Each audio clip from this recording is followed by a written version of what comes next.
Hello friends, అందరూ ఎలా ఉన్నారు? నేను చాలా బాగున్నాను ఫ్రెండ్స్. ముందు వీడియోలో ఈ బ్లౌజ్ కటింగ్ కంప్లీట్ చేసుకున్నాం కదా. స్టిచ్చింగ్ కంప్లీట్ అయ్యాక బ్యాక్ పార్ట్లో చూసారా, సేమ్ పిక్లో ఎలా ఉందో అలానే స్టిచ్ వేశాను.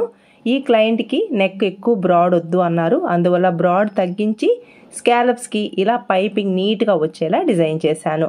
ఫ్రంట్ పార్ట్లో ఆల్రెడీ పిక్ని షేర్ చేశాను కదా, సేమ్ అలా డిజైన్ వచ్చేలా స్కాలప్స్కి పైపింగ్తో సహా స్టిచ్ వేశాను. స్కాలప్స్కి మనం పైపింగ్ని స్టిచ్ వేసేటప్పుడు ఇక్కడ హ్యాండ్స్కి ఇన్విజిబుల్గా థ్రెడ్ పైపింగ్ కోసం ఇలా ఒక పైపింగ్ క్లాత్ని, నెక్స్ట్ ఈ స్కాలప్స్కి పైపింగ్ని స్టిచ్ వేసేటప్పుడు పైపింగ్ క్లాత్ని లోపలికి ఫోల్డ్ చేసి పైపింగ్ క్లాత్ని అయితే రెడీ చేసుకోవాలి. నెక్స్ట్ పేపర్ క్యాన్వాస్ మీద డిజైన్ చేసేటప్పుడు ఈ క్లయింట్ ఎక్కువ బ్రాడ్ వద్దన్నారు, అందువల్ల నెక్ బ్రాడ్ తగ్గించేసి ఖర్చులతో సహా నెక్ డీప్ 9.5 ఇంచెస్, నెక్ వెడల్పు 2.5 ఇంచెస్కి 1 పాయింట్ తగ్గించేశాను. నెక్ వెడల్పుకి 1/2 ఇంచ్ బయట వైపుకి మార్క్ చేసుకొని ఇలా స్కాలప్ డిజైన్ అయితే డ్రా చేశాను. ఇక్కడ 3 స్కాలప్స్ ఉన్నాయి కదా, ఈ 3 స్కాలప్స్ పొడవు వచ్చేసి 2 ఇంచెస్, వెడల్పు ఏమో 1/2 ఇంచ్ తీసుకున్నాను. క్రింది వైపున మీకు కొంచెం బ్రాడ్ కావాలి అంటే ఈ క్రింది వైపున పాట్ షేప్లో ఉంది చూసారా, అక్కడ కొంచెం బ్రాడ్ ఇవ్వచ్చు. ఈ క్లయింట్ బ్రాడ్ వద్దన్నారు కాబట్టి ఇలా నీట్గా డ్రా చేసి చుట్టూ మనం ఖర్చు కోసం 1/2 ఇంచ్ కానీ 3/4 ఇంచ్ కానీ 1 ఇంచ్ కానీ తీసుకోవచ్చు. నేనైతే 3/4 ఇంచ్ తీసుకున్నాను. ఇలా నీట్గా కట్ చేసుకోవాలి. పై వైపున మాత్రం ఫోల్డింగ్ మీద ఇలా కట్ చేయడం వల్ల నెక్ అనేది బ్రాడ్ లేకుండా ఈజీగా స్టిచ్ వేసుకోవచ్చు. ఇలా బ్యాక్ సైడ్ స్కాలప్స్ని డిజైన్ చేశాను. నెక్స్ట్ ఫ్రంట్ సైడ్ నెక్ని ఇలా డిజైన్ చేశాను. ఆల్రెడీ ఈ ఫ్రంట్ సైడ్ స్కాలప్ నెక్ని ఎలా మార్కింగ్ చేసి ఎలా రెడీ చేసుకోవాలనేది చాలా వీడియోస్లో ఎక్స్ప్లెయిన్ చేశాను, అందువల్ల చెప్పలేదు. ఇక్కడ నెక్ డీప్ వచ్చేసి 6.5 ఇంచెస్, వెడల్పు 2.5 ఇంచెస్కి 1 పాయింట్ తక్కువతో ఇలా స్కాలప్స్ని అయితే డిజైన్ చేశాను. ఇక్కడ క్లాత్ కొంచెం స్టిఫ్గా ఉంది కాబట్టి ఇంకొక లైనింగ్ క్లాత్కి అయితే నేను అటాచ్ చేయకుండా ఇలా బ్యాక్ పార్ట్ లైనింగ్ క్లాత్ ఉంది కదా, ఈ లైనింగ్ క్లాత్కి కరెక్ట్గా ఈ పేపర్ క్యాన్వాస్ని ఇలా నీట్గా ఐరన్ చేస్తే అతుక్కుపోతుంది.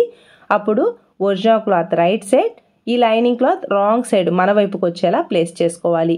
ఇక్కడ మనకి ఈ స్కాలప్ నెక్ డిజైన్ ఉంది చూసారా, ఈ డిజైన్ ఎలా ఉందో సేమ్ అలానే కుట్టు వేసుకుంటే మనకి స్కాలప్స్ అనేది రైట్ సైడ్కి నీట్గా వస్తాయి.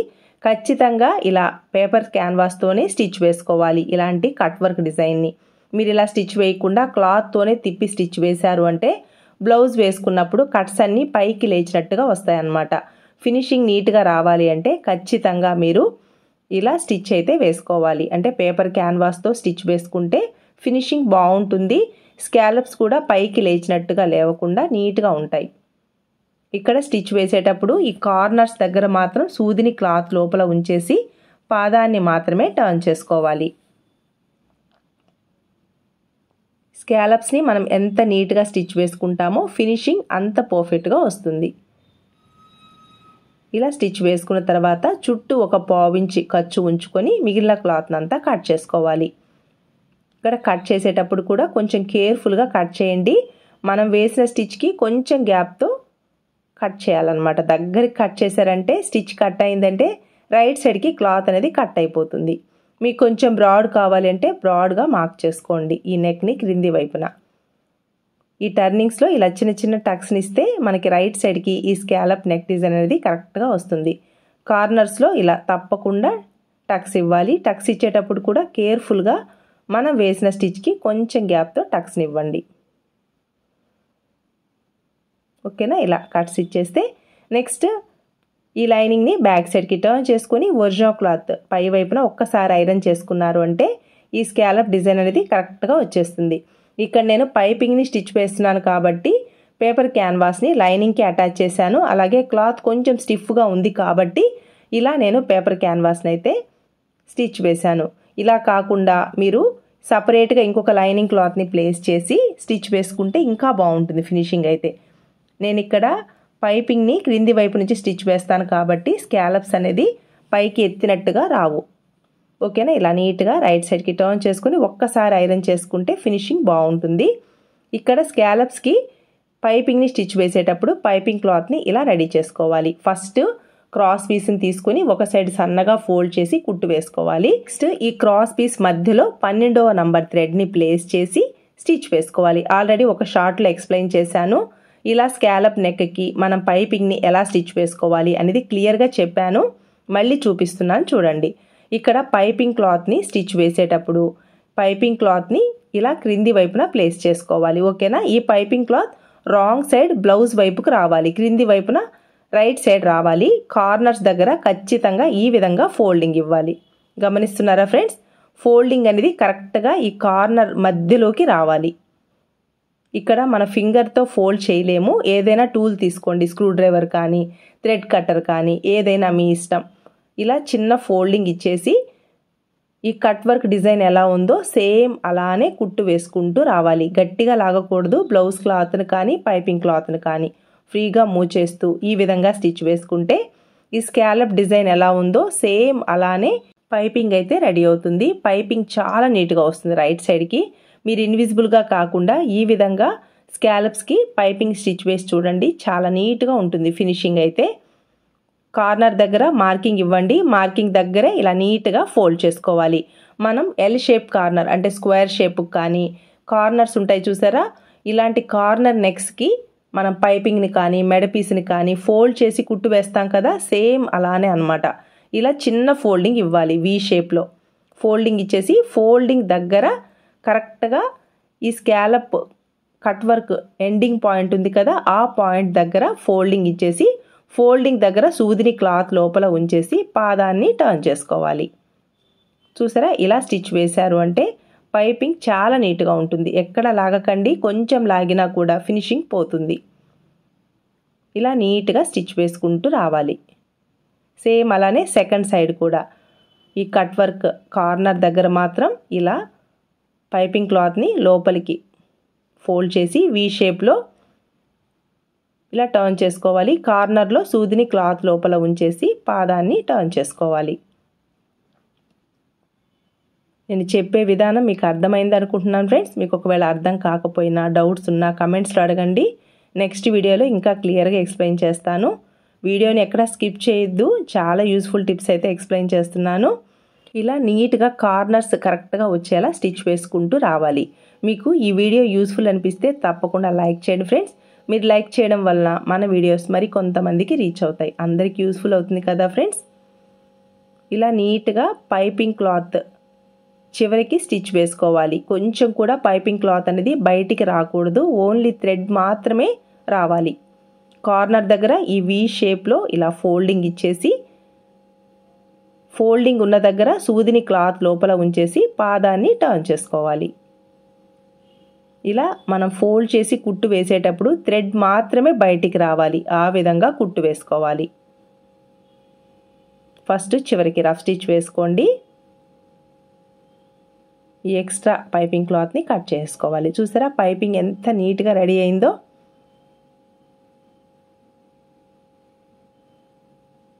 ఇలా మనం పైపింగ్ని స్టిచ్ వేశారనుకోండి స్కాలప్స్కి, బ్లౌజ్ వేసుకున్నప్పుడు పైకి లేచినట్టుగా అస్సలు ఉండదు. చూసారా ఎంత నీట్గా ఉందో పైపింగ్ అనేది. నెక్స్ట్ ఫ్రంట్ సైడ్ నెక్ కూడా మనం పైపింగ్ని స్టిచ్ వేసుకుందాము. సేమ్ ఇదే ప్రాసెస్లో అయినా స్టిచ్ వేసుకోండి, లేదా ఇన్విజిబుల్గా స్టిచ్ వేస్తే ఈ స్కాలప్ షేప్ అనేది అంత నీట్గా రాదు. బ్యాక్ పార్ట్కి క్రింది వైపున ఇలా నడుం బెల్ట్ని అయితే రెడీ చేసుకున్నాను. 2 ఇంచెస్ వెడల్పు ఉండేలా నడుం బెల్ట్ క్లాత్ని తీసుకొని ఒక సైడ్ సన్నగా ఫోల్డ్ చేసి ఈ విధంగా నేను నడుం బెల్ట్ క్లాత్ని అయితే రెడీ చేశాను. ఫస్ట్ నేను కటింగ్లో 1/2 ఇంచ్ ఖర్చుని ఇచ్చాను, అదే ఖర్చును తీసుకుంటూ కుట్టు వేసుకున్నాను. నెక్స్ట్ ఈ బెల్ట్ని రైట్ సైడ్కి టర్న్ చేసుకొని ఈ బెల్ట్ పై వైపున చివరికి ఒక కుట్టు వేసుకోవాలి. నెక్స్ట్ బ్యాక్ సైడ్కి టర్న్ చేసుకొని నెయిల్తో ఒక్కసారి రబ్ చేసుకోవాలి. ఇప్పుడు డాట్స్ని కుట్టు వేసుకోవాలి. ఇక్కడ నేనైతే హెమ్మింగ్ వేస్తాను, మిషన్తో అయితే కుట్టు వేయను. నెక్స్ట్ ఈ క్లాత్ని కరెక్ట్గా ఇలా మధ్యలోకి ఫోల్డ్ చేసి ఖర్చు దగ్గరికి ఇంకొక ఫోల్డింగ్ వేసుకోవాలి. 2 వైపులా ఈ విధంగా మార్క్ చేసుకొని 3.5 లేదా 3.35 ఇంచెస్కి 2 వైపులా డాట్ హైట్ అయితే తీసుకుంటున్నాను. కరెక్ట్గా ఇలా మధ్యలోకి ఫోల్డ్ చేసుకొని ఫస్ట్ చివరికి ఈ విధంగా రఫ్ స్టిచ్ వేసుకోవాలి. ఇంతవరకు థ్రెడ్స్ని కట్ చేసుకోవాలి. సేమ్ ఇదే హైట్లో రెండవ సైడ్ కూడా డాట్స్ని స్టిచ్ వేసుకోవాలి. ఫస్ట్ చివరికి రఫ్ స్టిచ్ వేసుకొని థ్రెడ్ని కట్ చేసేటప్పుడు కొంచెం థ్రెడ్ ఉండేలా కట్ చేసుకోండి. చూసారా ఎంత నీట్గా ఉందో డాట్స్ అనేది.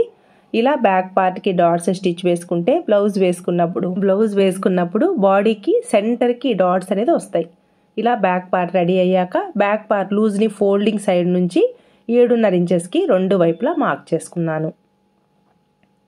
ఇలా బ్యాక్ పార్ట్ అయితే రెడీ అయింది friends. Next front part princess cut with shape belt కదా. ఇక్కడ ఫ్రంట్ పార్ట్లో నేను ఇన్విజిబుల్గా థ్రెడ్ పైపింగ్ అయితే డిజైన్ చేశాను ఈ స్కాలప్స్కి. నెక్స్ట్ ఇలా ప్లేస్ చేసి నీట్గా ఈ రెండవ ప్రిన్సెస్ కట్ క్లాత్ని అయితే ఈ విధంగా స్టిచ్ వేసుకోవాలి. ఇక్కడ స్టిచ్ వేసేటప్పుడు కొంచెం కూడా క్లాత్ని గట్టిగా లాగకూడదు. 1/2 ఇంచ్ ఖర్చుని ఇచ్చాను కదా ఈ 2 క్లోజ్కి, అదే ఖర్చును తీసుకుంటూ ఈ విధంగా కుట్టు వేసుకోవాలి. ఈ కార్నర్స్ దగ్గర కొంచెం కేర్ఫుల్గా కుట్టు వేసుకోండి. ఇలా స్టిచ్ వేసుకున్న తర్వాత క్రింది వైపున కొంచెం ఎక్స్ట్రా వచ్చింది కదా, ఈ ఎక్స్ట్రా క్లాత్ని కట్ చేసుకోండి. కటింగ్ చేసేటప్పుడు ఫ్రంట్ సైడ్ జాయింట్ వైపు డాట్స్ కోసం క్లాత్ అయితే ఎక్స్ట్రా ఇచ్చాను. ఆల్రెడీ చెప్పాను కదా ఈ క్లయింట్కి బస్ట్ ఎక్కువ, అందువల్ల 2 వైపులా డాట్స్ కోసం క్లాత్ అయితే ఎక్స్ట్రా ఇచ్చాను. నెక్స్ట్ షేప్ బెల్ట్ని కూడా రెడీ చేసుకున్నాను. ఇలా షేప్ బెల్ట్ని ఎలా రెడీ చేసుకోవాలి అనేది కూడా ముందు వీడియోస్లో చాలా క్లియర్గా నేను స్టిచ్ వేస్తున్నాను, కాబట్టి ఇక్కడైతే నేను నీట్గా చూపించట్లేదు, ఏమీ అనుకోవద్దు ఫ్రెండ్స్. ఇక్కడ డాట్స్ కోసం క్లాత్ను వదిలాను కాబట్టి కరెక్ట్గా మధ్యలోకి ప్లేస్ చేసి 2.5 ఇంచెస్కి ఇలా మార్క్ చేసుకుని 1/4 ఇంచ్ ఖర్చుతో క్రాస్గా ఈ విధంగా స్టిచ్ వేసుకోవాలి. సైడ్ జాయింట్ సైడ్ మాత్రం మనం సైడ్ జాయింట్ స్టిచ్ వేసేటప్పుడు ఎంత క్లాత్ అయితే ఎక్స్ట్రా వస్తుందో అప్పుడు స్టిచ్ వేసుకోవచ్చు. నెక్స్ట్ పై వైపున ఇలా నీట్గా ఒక స్టిచ్ అయితే వేసుకోవాలి. ఇలా ఒక సైడ్ ఫ్రంట్ పార్ట్ని రెడీ చేశాక నెక్స్ట్ హుక్స్ బెల్ట్ కోసం నేను 1.5 ఇంచెస్ స్ట్రైట్ పీస్ తీసుకొని ఒక సైడ్ సన్నగా ఫోల్డ్ చేసి స్టిచ్ వేసుకున్నాను. ఇక్కడ నేను 1/4 ఇంచ్ ఖర్చుని ఇచ్చాను, అదే ఖర్చును తీసుకుంటూ ఇలా హుక్స్ బెల్ట్ని స్టిచ్ వేసుకోవాలి. Front part right side, hooks belt cloth wrong side మన వైపుకి వచ్చేలా స్టిచ్ వేసుకొని నెక్స్ట్ ఈ క్లాత్ని ఇలా టర్న్ చేసుకొని పై వైపున ఇంకొక కుట్టు వేసుకోవాలి. పై వైపున క్రింది వైపున ఆల్రెడీ ఫోల్డ్ చేసి కుట్టు వేసేస్తున్నాము. పై వైపున పైపింగ్ రెడీ అయింది, క్రింది వైపున షేప్ బెల్ట్ రెడీ అయింది కాబట్టి 2 క్లోజ్ని ఇలా నీట్గా లోపలి వైపుకి ఫోల్డ్ చేసి కుట్టు వేసుకోవాలి. ఫస్ట్ చివరికి ఇలా నీట్గా రఫ్ స్టిచ్ వేసుకోండి. చూసారా ఎంత నీట్గా రెడీ అయిందో ఫ్రంట్ పార్ట్ అనేది. ప్రిన్సెస్ కట్ విత్ షేప్ బెల్ట్తో ఇలా నీట్గా ఫ్రంట్ పార్ట్ని అయితే స్టిచ్ వేసాను ఫ్రెండ్స్. నెక్స్ట్ హ్యాండ్స్ కోసం ఇక్కడ హ్యాండ్స్కి పై వైపున చిన్న పఫ్ రావాలి, క్రింది వైపున ఇన్విజిబుల్గా థ్రెడ్ పైపింగ్ రావాలి. కాబట్టి నేను ముందుగా చెప్పాను కదా పైపింగ్ క్లాత్ ఈ విధంగా రెడీ చేసుకున్నాను. ఫోల్డ్ చేసి రెడీ చేసుకున్న పైపింగ్ క్లాత్ ఏమో స్కాలప్స్ కోసం స్టిచ్ వేశాను. ఇక్కడ మామూలుగా మనం పైపింగ్ క్లాత్ని రెడీ చేస్తాం కదా ఆ విధంగా రెడీ చేసుకొని హ్యాండ్స్కి ఇన్విజిబుల్గా థ్రెడ్ పైపింగ్ కోసం ఇలా పైపింగ్ క్లాత్ని అయితే రెడీ చేసుకున్నాను. 2 హ్యాండ్స్కి ఈ విధంగా 1/2 ఇంచ్ ఖర్చును తీసుకుంటూ ఇలా పైపింగ్ క్లాత్ని స్టిచ్ వేసుకున్న తర్వాత next original cloth right side, lining cloth wrong side మన వైపుకి వచ్చేలా ప్లేస్ చేసుకోవాలి. ఈ విధంగా ప్లేస్ చేసుకొని క్రింది వైపున మీరు ఎంత ఖర్చు అయితే తీసుకుంటారో కటింగ్లో అదే ఖర్చు తీసుకుంటూ పైపింగ్ని ఈ విధంగా ఇన్విజిబుల్గా స్టిచ్ వేసుకోవాలి. ఎక్కడా క్లాత్ లాగకూడదు, ఫ్రీగా మూవ్ చేస్తూ ఇలా లైనింగ్ క్లాత్ చివరికి పైపింగ్ పక్కనే కుట్టు వేసుకోవాలి. ఇలా ఒక హ్యాండ్కి పైపింగ్ని స్టిచ్ వేసుకున్న తర్వాత సేమ్ ఇదే విధంగా సెకండ్ క్లాత్ కూడా పైపింగ్ని స్టిచ్ వేసుకోవాలి. నెక్స్ట్ ఈ ఒరిజినల్ క్లాత్ని ఇలా టర్న్ చేసుకొని పైపింగ్ పక్కనే పై వైపున చివరికి కుట్టు వేసుకోవాలి. ఇలా స్టిచ్ వేసుకున్న తర్వాత ఈ లైనింగ్ క్లాత్ని ఇలా టర్న్ చేసుకొని ఇక్కడ లైనింగ్ క్లాత్ ఎలా ఉందో సేమ్ అలానే కుట్టు వేసుకొని ఎక్స్ట్రాగా ఉన్న ఈ ఒరిజినల్ క్లాత్ని అంతా కట్ చేసుకోవాలి.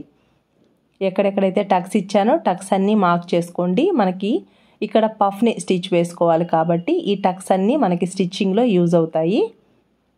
ఇలా నీట్గా కుట్టు వేసుకున్న తర్వాత ఎక్స్ట్రాగా ఉన్న ఈ ఒరిజినల్ క్లాత్ని అంతా కట్ చేసుకోవాలి. టక్స్ ఉన్న ప్లేస్లో టక్స్ అన్నీ మార్క్ చేసుకోండి. ఈ ఎక్స్ట్రా క్లాత్ని కట్ చేసుకున్న తర్వాత నెక్స్ట్ ఈ హ్యాండ్స్కి పై వైపున పఫ్ని ఎలా స్టిచ్ వేసుకోవాలో చూద్దాం. లోతు తీసిన దగ్గర కూడా టక్స్ని మార్క్ చేసుకుంటే మనకి హ్యాండ్ని స్టిచ్ వేసేటప్పుడు ఎటువైపు లోతు తీసిందో తెలుస్తుంది. నెక్స్ట్ ఇక్కడ టక్స్ ఇచ్చాను కదా, ఈ టక్స్ దగ్గర నుంచి ఫస్ట్ మధ్యలో మార్కింగ్ ఉంది చూసారా, ఆ మార్కింగ్ దగ్గరికి నా వైపుకి ఇలా చిన్న చిన్న ప్రిల్స్ని అయితే ప్లేస్ చేసుకోవాలి. 3 లేదా 4 ప్రిల్స్ వస్తాయి. నేనైతే 3 ప్రిల్స్ని ప్లేస్ చేస్తున్నాను. ఈ మధ్యలో మార్కింగ్ ఉంది చూసారా, ఆ మార్కింగ్ దగ్గర నుంచి పాదం వైపుకి ఇంకొక 3 ప్రిల్స్ని ప్లేస్ చేసుకోవాలి.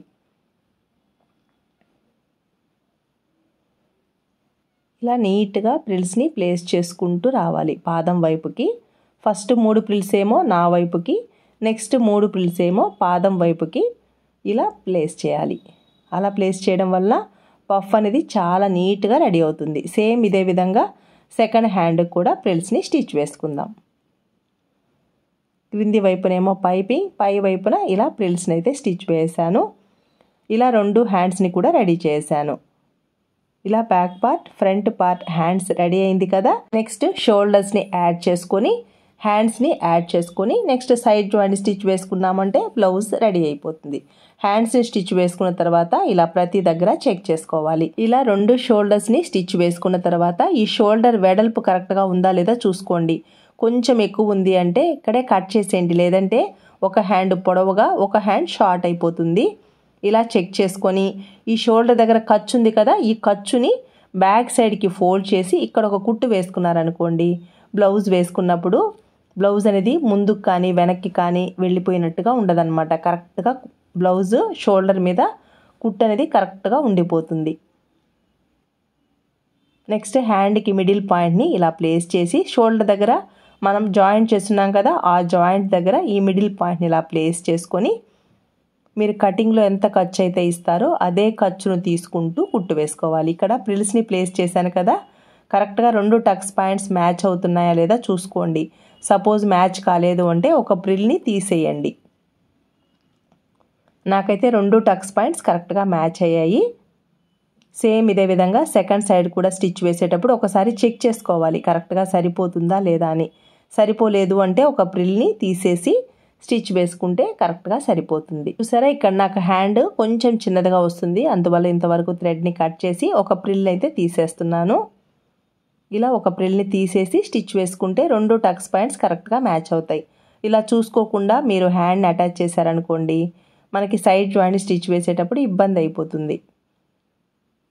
ఇలా నీట్గా 1/2 ఇంచ్ ఖర్చును తీసుకుంటూ ఇక్కడ టక్స్ పాయింట్స్ 2 కరెక్ట్గా మ్యాచ్ అవుతున్నాయా లేదా చూసుకోవాలి. ఇలా ప్రిల్స్ హ్యాండ్స్ని స్టిచ్ వేసేటప్పుడు ఖచ్చితంగా 1/2 ఇంచ్ ఖర్చు మాత్రమే తీసుకోండి. ఖర్చు మీరు ఎక్కువ తీసుకున్నా చంక దగ్గర టైట్ అయిపోతుంది, తక్కువ తీసుకున్నా లూజ్ అయిపోతుంది. కాబట్టి ఖర్చు కరెక్ట్గా తీసుకుంటూ ఇలా నీట్గా స్టిచ్ వేసుకోవాలి. ఇలా స్టిచ్ వేసుకున్న తర్వాత సేమ్ అదే స్టిచ్ పైన ఫస్ట్ నుంచి చివరి వరకు ఈ విధంగా ఇంకొక కుట్టు వేసుకోవాలి. ఇలా ఒక హ్యాండ్ని అటాచ్ చేశాను కదా, సేమ్ ఇదే విధంగా సెకండ్ హ్యాండ్ని కూడా యాడ్ చేసుకుందాం. ఇలా 2 హ్యాండ్స్ని యాడ్ చేసుకున్న తర్వాత సైడ్ జాయింట్ని స్టిచ్ వేసుకోవాలి. ఇలా పర్ఫెక్ట్గా బ్లౌజ్ని స్టిచ్ వేసుకున్నారు అంటే ఖచ్చితంగా సైడ్ జాయింట్స్ ప్లస్ గుర్తు వస్తుంది. బ్లౌజ్ ఫిట్టింగ్ కూడా చాలా నీట్గా ఉంటుంది. ఇలా ఒక సైడ్ హ్యాండ్ని అటాచ్ చేశాను కదా, సేమ్ ఇలానే సెకండ్ సైడ్ హ్యాండ్ని కూడా అటాచ్ చేసుకొని సైడ్ జాయింట్ని స్టిచ్ వేసుకుందాం. సైడ్ జాయింట్ని స్టిచ్ వేసేటప్పుడు హ్యాండ్ లూజ్ దగ్గర మార్కింగ్ చేసుకోవాలి. నెక్స్ట్ ఇక్కడ బ్యాక్ పార్ట్, ఫ్రంట్ పార్ట్ లూజ్ని చూసుకున్న తర్వాత ఇలా బ్యాక్ పార్ట్ పైన ఫ్రంట్ పార్ట్ని ప్లేస్ చేసినప్పుడు ఫ్రంట్ పార్ట్ ఎంతైతే ఎక్కువ వస్తుందో అంత క్లాత్ని ఫోల్డ్ చేసేసి సైడ్ జాయింట్ వైపు నేనైతే డాట్ని స్టిచ్ వేసాను. ఇలా హ్యాండ్ లూజ్ దగ్గర నుంచి ఇక్కడ 2 టక్స్ పాయింట్ని కరెక్ట్గా ప్లేస్ చేసి ఇలా రఫ్ స్టిచ్ అయితే వేసుకోవాలి. Next back part, front part లూజ్ని చూసుకోవాలి. అక్కడ నుంచి స్ట్రైట్గా లైన్ అయితే డ్రా చేసుకోవాలి. చూసారా, back part, front part loose ఎంత కరెక్ట్గా మ్యాచ్ అయిందో. ఇలా బ్యాక్ పార్ట్, ఫ్రంట్ పార్ట్ని ఇలా ప్లేస్ చేశాక ఫ్రంట్ పార్ట్ కొంచెం ఎక్కువ వస్తుంది, ఎందుకంటే నేను కటింగ్లో సైడ్ జాయింట్ వైపు డాట్ కోసం క్లాత్ అయితే ఎక్స్ట్రా ఇచ్చాను. ఎంతైతే ఎక్కువ వస్తుందో అంత క్లాత్ని ఇక్కడ డాట్ని స్టిచ్ వేసుకున్న తర్వాత ఇలా సైడ్ జాయింట్ని స్టిచ్ వేసుకోవాలి. ఎందుకంటే బస్ట్ ఎక్కువ కాబట్టి ఫ్రంట్ సైడ్, సైడ్ జాయింట్ వైపు 2 వైపులా డాట్ ఇచ్చాను. ఇలా ఇవ్వడం వల్ల బస్ట్ ఎక్కువ ఉన్న వాళ్ళకి ప్రిన్సెస్ కట్ బ్లౌజ్ అనేది టైట్గా పట్టినట్టు లేకుండా నీట్గా ఉంటుందన్నమాట. 3 స్టిచ్చెస్తో సైడ్ జాయింట్ స్టిచ్ వేసుకొని ఈ సైడ్ జాయింట్ వైపు ఖర్చు ఎంత కావాలో అంత ఉంచుకోండి. మరి ఎక్స్ట్రా లేకుండా ఈ హ్యాండ్ దగ్గర నుంచి క్రింది వైపున నడుం బెల్ట్ వరకు ఎంతైతే ఉందో ఎక్స్ట్రా నీట్గా ఇలా ట్రిమ్ చేసుకోండి. ఇక్కడ మీకు ఓవర్లాక్ ఫెసిలిటీ ఉంటే ఓవర్లాక్ వేసుకోండి, లేదా మనకి స్ట్రైట్ పీస్ కానీ క్రాస్ పీస్ కానీ మిగిలితే ఇక్కడ ఫోల్డ్ చేసైనా కుట్టు వేసుకోండి. చూసారా ఎంత నీట్గా వచ్చిందో. సైడ్ జాయింట్ అనేది ఇలా వచ్చింది అంటే బ్లౌజ్ ఫిట్టింగ్ కూడా చాలా నీట్గా వస్తుంది. ఒక్కసారి నడుం లూజ్ని చెక్ చేసుకుంటే నడుం లూజ్ కరెక్ట్గా ఉంటే ఓకే, కొంచెం ఎక్కువ కొంచెం తక్కువ అయితే ఒక స్టిచ్ వేసుకుంటే సరిపోతుంది. చూసారా సైడ్ జాయింట్ ఎంత నీట్గా ఉందో. సైడ్ జాయింట్ ఎంత నీట్గా వచ్చింది అంటే బ్లౌజ్ ఫిట్టింగ్ కూడా చాలా పర్ఫెక్ట్గా వస్తుంది ఫ్రెండ్స్. ఈ వీడియో మీకు యూస్ఫుల్ అనిపిస్తే లైక్ చేయండి, షేర్ చేయండి. మీ సపోర్ట్ ఎప్పటికీ ఇలాగే ఉంటుంది అనుకుంటున్నాను. Thanks for your support. Thanks for watching.